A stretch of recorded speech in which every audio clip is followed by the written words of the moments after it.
Welcome back to America's Voice Live. Our next guest today wrote an extremely important article on his Substack here recently. Very important, warning of a post-constitutional America, something I've talked about on this program as well. Honestly, perhaps we're already there. It is what Democrats and far leftists have been advocating for. They've been slowly chipping away at this great republic time and time again, but that really is no surprise, is it? The Constitution was created specifically for people just like them, for people that want to do away with it. They want to tear it up because they want control over you and me, frankly, everything and everyone. They don't like us having freedoms. Sounds cliche, but my friends, it is true. There are many reasons why. With me to talk about some of them, the man who wrote that article, Lieutenant Colonel Alan West. You can find him on Substack, by the way, alanwest.substack.com. Colonel, good to see you back here. A post-constitutional America. Yes, I do feel like that's where we are many days. What say you? No, the proof and the evidence is right there when you look at what is happening with our border. The Constitution is very specific that the federal government and the guarantee clause, Article 4, Section 4, is supposed to protect every state in the union from invasion. But yet we see Joe Biden with his 94, I believe, unconstitutional executive actions that opened up our borders. So now that we have, criminals that are killing and raping American women, we have terrorists all throughout, and we're providing them taxpayer-funded benefits. When you hear people talking about illegals being able to vote, when you hear illegals being able to be counted in our census, when Joe Biden is out there granting college student loan debt, he does not have the power to do that. And even Nancy Pelosi has said that.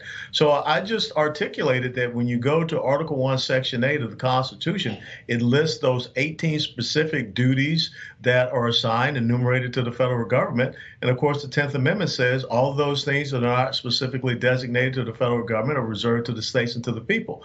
And so we see an incredible overreach of executive power.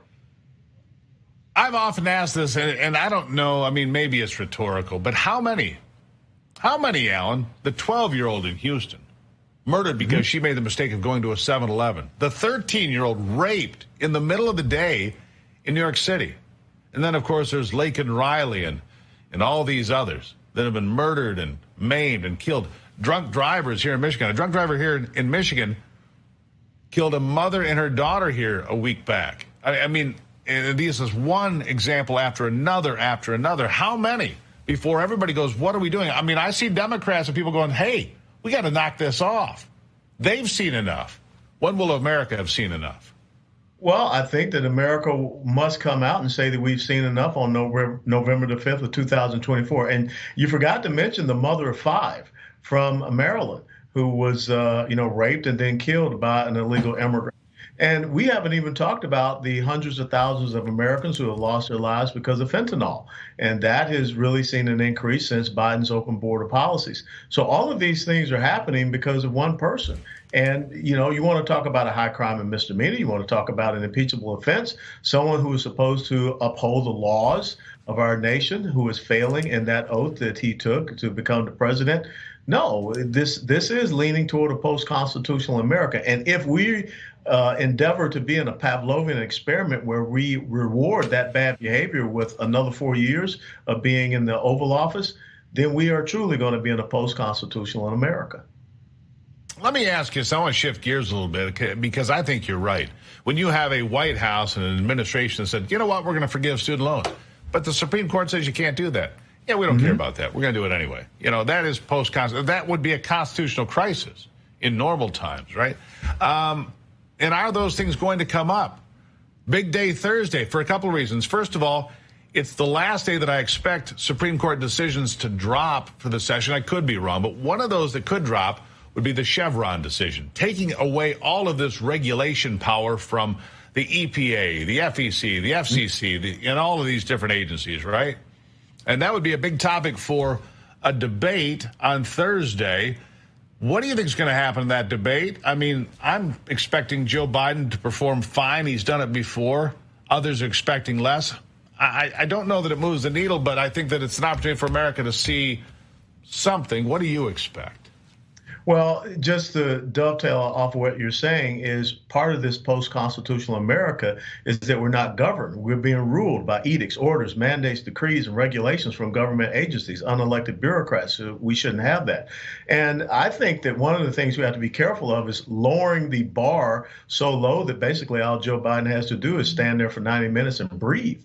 I think that we have to have astute people in the electorate. They're going to watch and listen for the two differences in policies, the two differences in the philosophies of governance. Can we get back to a constitutional America, or will we continue down the path of this progressive, socialist, Marxist America? So I would hope that the debate moderators there from CNN will talk about the issues and not come in with some personal or leftist agenda.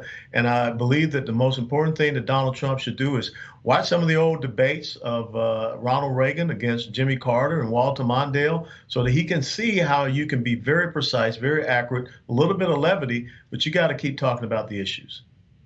You got to hit the issues. You know, regulation without representation, as you were just talking about, Colonel, I mean, that really is a post-constitutional America. We were not supposed to be regulated by the EPA or the IRS or any of these other agencies that can come in and say, look, we wrote these rules. ATF. Right, ATF. We wrote these rules. They're not laws, but really they are, because they can take your money, your freedom. They can take everything from you based on the laws, I should say the rules they write, which have never gone through Congress. Again, regulation without representation is a horrible place to be. It is actually absolutely a horrible place to be. And I think that we need to go back and look at old Schoolhouse Rock when they talked about how a bill becomes law. Yeah. Because we completely forgotten that. We believe that someone can sit down with a pen and, it's all of a sudden a law. And that's not the case. Yeah. So we have got to get back to the regular order, to having a constitutional republic. But think about this. You even have people on CNN saying that if you say America's a constitutional republic, you're an extremist, because you're going against this line that they have out there about America being a democracy. Our founding fathers never wanted us to have a pure democracy. We do have a representative democracy. But again, when you have these unelected bureaucrats and these agencies making decisions, or even Supreme Court is not supposed to make law, and we've seen them do that on several occasions. So we have got to get back to the system of checks and balances, and the three branches of government co-equal in their nature. Yeah, we are a republic. That's the fact. If that makes me an extremist to tell the truth, of course, in these times, telling the truth is an extreme act. I think I read that in a book called 1984. But I'm just a Bill sitting here on Capitol Hill. I think that's the best thing I heard today. I'm just a Bill sitting here on Capitol Hill. And I hope and pray Colonel, always a pleasure. Today I'm still just a Bill. Exactly. Well done. Man, if they would play that for kids today, they might just learn something, right? They just might learn something. Possible. Put it on TikTok at least. Anyhow, Colonel, thank you.